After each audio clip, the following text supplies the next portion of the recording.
அதில் ஒன்று கண்டேன் பெண்ணே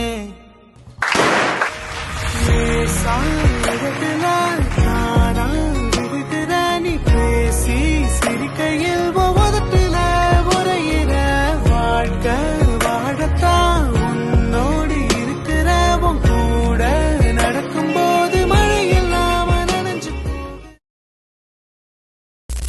எந்த வண்டி எடுக்கலாம்னு சொல்லி 2 மாசமா இதில் ஏடிட்டு இருக்கேன். எனக்கு எல்லா கம்பெனி கம்பேர் பண்ணிட்டு எடுக்கும்போது இந்த வண்டி எனக்கு ரொம்ப கம்ஃபர்டபுளாக இருந்துச்சு, பிடிச்சிருந்துச்சு. ஸோ ஃபர்ஸ்ட் பைக் என்னோட பைக் இதுக்கு முன்னாடி அப்பா பைக் தான் நான் யூஸ் பண்ணிட்டு இருந்தேன். ஸோ இந்த பைக்கு நான் என்னுடைய சம்பாரிச்சு எடுக்கிறதுல நல்லா ஒரு குட் ஃபீல் பண்ணுறேன் ப்ரோ. நல்லா ஒரு ஹாப்பியாக எடுத்துட்டு போவேன் நான்.